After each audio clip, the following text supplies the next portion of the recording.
நடிப்பு என்பது வெறும் முகபாவனையோ மனப்பாடம் செய்த வசனங்களை ஒப்புவிப்பதோ அல்ல. அது ஒரு தவம்.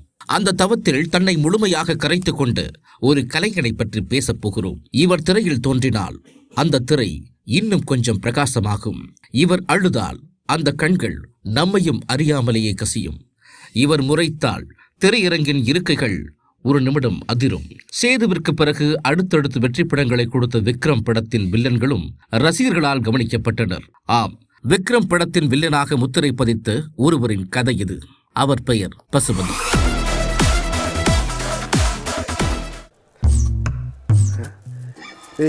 என்னடா பண்ணா வணக்கம் வைக்கிறானாச்சி.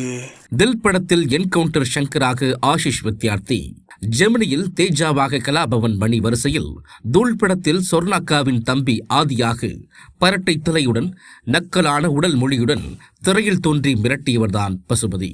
ஒரு சாதாரண மனிதனாக தொடங்கி இன்று தமிழ் சினிமாவின் நடிப்பு அசுரன் என்று போற்றப்படும் அந்த மகா கலைஞரின் பிறந்த நாளில் அவரது கலை பயணத்தை பற்றி கொஞ்சம் பேசலாமா?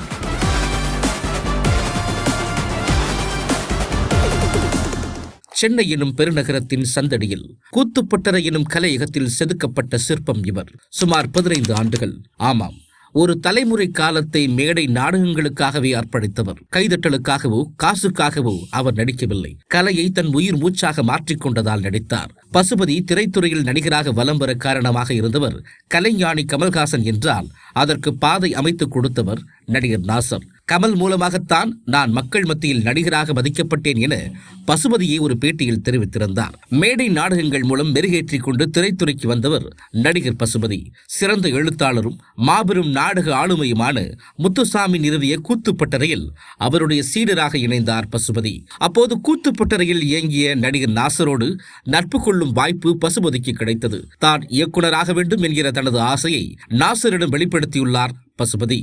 ஆனால் பசுபதியின் நடிப்பு ஆற்றலை உணர்ந்து கொண்ட நாசர் அவரை சரியான தகுதியான இடத்திற்கு கொண்டு செல்ல விரும்பினார். உடனடியாக நாசரின் நினைவுக்கு வந்தவர் நடிகர் கமல்ஹாசன். நாசரின் ஒத்துழைப்போடு கமல்ஹாசனை சந்திக்கும் வாய்ப்பை பெற்றார் பசுபதி. அந்த நேரத்தில் தனது கனவு திரைப்படமான மருதநாயகத்தை உருவாக்கும் பரபரப்பில் இருந்தார் கமல். அந்த படத்தின் ஒரு முக்கியமான கதாபாத்திரத்தில் பசுபதியை பொருத்தி பார்த்தார். கமலுக்கு திருப்தி. ஒப்பந்தம் கையெழுத்தானது. உலகநாயகனின் கனவு திரைப்படத்தில் பசுபதியின் வெள்ளி திரைப்பயணம் தொடங்கியது. அது ஒரு மாபெரும் திரைக்கனவின் தொடக்கம். பிரம்மாண்ட தொடக்க விழா. இங்கிலாந்து ராணி, அப்போதைய தமிழ்நாடு முதலமைச்சர் கருணாநிதி என உலக அளவில் பேசப்பட்ட திரைப்படம். ட்ரெய்லர் வெளியாகி எதிர்பார்ப்பை இன்னும் மிகரச் செய்தது.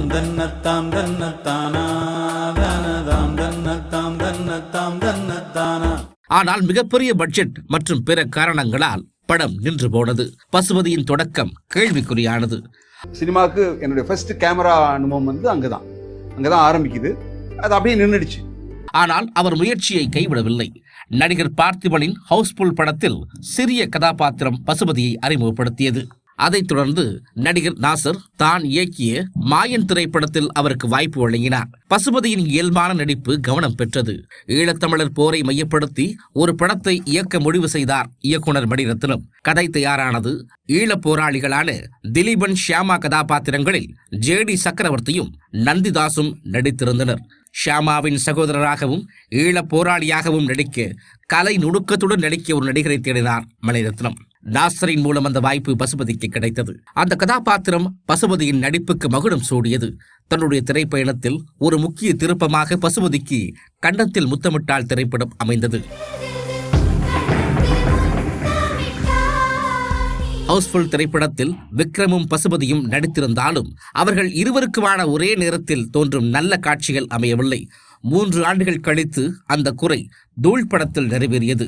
பரட்டை தலை, எரிச்சலூட்டும் பார்வை, எந்நேரமும் கோபத்துடன் திரியும் ரவுடி ஆதி, கதாநாயகன் ஆதியை எதிர்கொள்ளும் காட்சிகளில் எல்லாம் திரையரங்கில் ரசிகர்கள் ஆரவாரத்துடன் ரசித்துக் கொண்டாடினர்.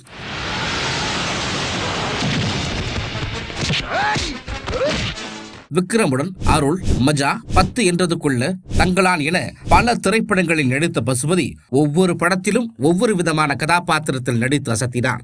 மஜா படத்தில் அவர் ஏற்று நடித்த காமெடி கதாபாத்திரம், அட இவருக்கு இப்படி நடிக்க வருமா என ஆச்சரியப்படுத்தியது. நாசர் மற்றும் கமல்ஹாசன் போன்ற மேதைகள் இவரை வியந்து பார்த்ததற்கு ஒரு காரணம் உண்டு. மற்றவர்கள் கதாபாத்திரமாக நடிப்பார்கள், ஆனால் பசுபதி அந்த கதாபாத்திரமாகவே வாழ்வார்.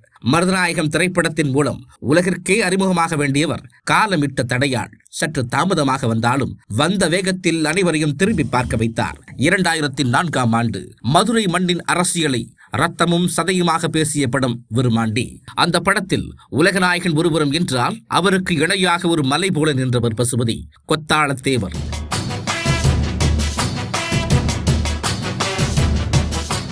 தமிழ் சினிமாவின் மிகச்சிறந்த வில்லன் பட்டியலை எடுத்தால் முதல் 3 இடங்களில் அந்த பெயர் நிச்சயம் இருக்கும். அந்த வஞ்சகம் நிறைந்த சிரிப்பு, அந்த முறுக்கிய மீசை, எல்லாவற்றுக்கும் மேலாக அந்த ஒரு பார்வை, அந்த பார்வையில் ஒரு அதிகார திமிர் இருக்கும். கொத்தாளத்தேவர் என்று ஊரே நடுங்கிய போது ரசிகர்களுக்கு ஒன்று புரிந்தது, தமிழ் சினிமாவிற்கு ஒரு மிகச்சிறந்த பெர்ஃபார்மர் கிடைத்து விட்டார் என்று. அவருடைய உடல் மொழி, பேச்சு வழக்கு, முக பாவனைகள் என நடிப்பின் ஒவ்வொரு கூறுகளையும் திறம்பட மெருகேற்றியிருந்தார். கமலுக்கு இணையான வில்லன் கதாபாத்திரத்தில் விருமாண்டி பசுபதியின் நடிப்பு பசைக்கு தீனி போட்டது. படமும் ஹிட்டானது, பசுபதியும் ஹிட்டானார். அந்த வாய்ப்பு பசுபதிக்கு கிடைத்தது மிகவும் சுவாரஸ்யமான சம்பவம். தூள் படத்திற்கு பிறகு சுமார் 9 மாதங்கள் எந்த வாய்ப்பும் கிடைக்காமல் இருந்த பசுபதியை ஒரு நாள் அழைத்து விருமாண்டியின் கதையை சொல்லியுள்ளார் கமல். கதை எப்படி இருக்கிறது என கேட்டபோது சூப்பர் என்கிற பதிலை சொன்ன பசுபதியிடம் கொத்தாளத்தேவர் கதாபாத்திரத்தில் நீங்கள் தான் நடிக்கிறீர்கள் என்று கூறி அதிர்ச்சி அளித்துள்ளார். கொத்தாளத்தேவர், விருமாண்டி, நல்லம்ம நாயக்கர் கதாபாத்திரங்கள் நடித்து பசுபதி, கமல், நெப்போலியன் ஆகிய 3 பேரின் முகமும் இணைந்த விருமாண்டி போஸ்டர் மிகவும் பிரபலமானது. அந்த போஸ்டரே பசுபதிக்கு பல வாய்ப்புகளை கொண்டு வந்து சேர்த்தது. அடுத்தடுத்த படங்களில் நடிக்க தொடங்கி பிஸியான நடிகரானார் பசுபதி. இன்றும் அந்த கொத்தாளத்தேவர் கதாபாத்திரம் நடிக்க வருபவர்களுக்கு ஒரு பாட புத்தகம். இதற்கிடையே தொடர்ந்து ஒரே மாதிரியான வில்லன் கதாபாத்திரத்தில் நடித்து சோர்ந்து போனார் பசுபதி.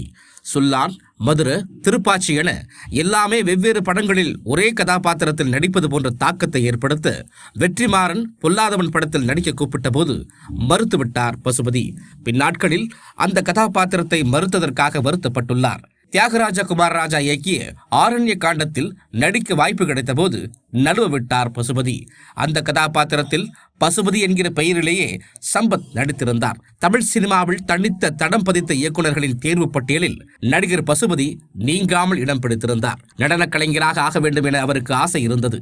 ஆனால் அது நிறைவேறவில்லை.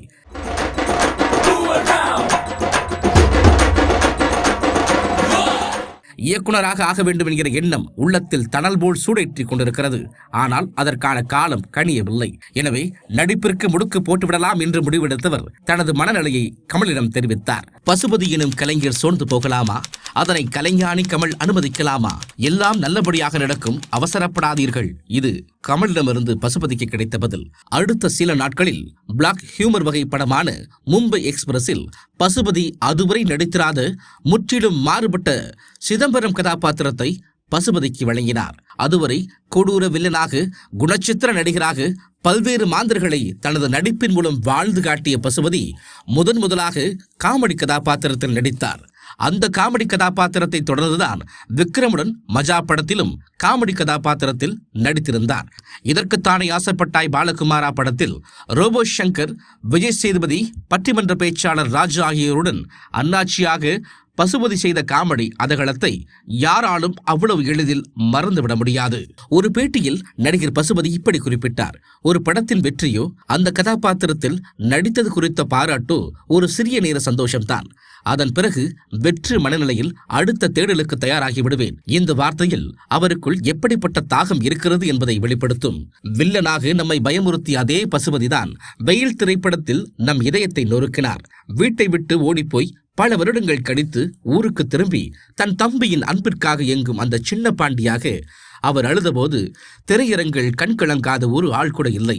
வசனங்களே இல்லாமல் அந்த ஒரு பரிதாபமான உடல் மொழியில் ஒரு பாசக்கார அண்ணனை அவர் கண்முன் கொண்டு வந்தார்.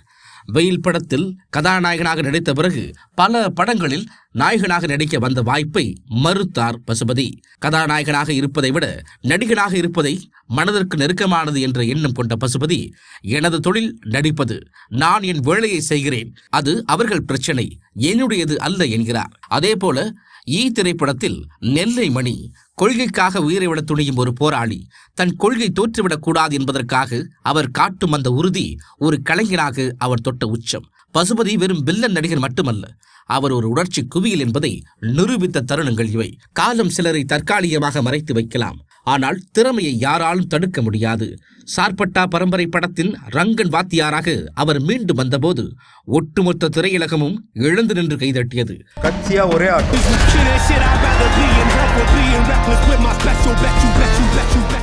ஆவேசம், அதிகாரம், அன்பு, தோல்வியில் வரும் ஒரு தவிப்பு, ஒரு பாக்ஸிங் கோச் எப்படி இருப்பார் என்பதை தாண்டி ஒரு தகப்பனாக அவர் ஆர்யாவை தேற்றும் காட்சிகள், வாத்தியாரே என்று ரசிகர்கள் கத்திய போது அது பசுபதிக்கு கிடைத்த ஆகச்சிறந்த அங்கீகாரம்.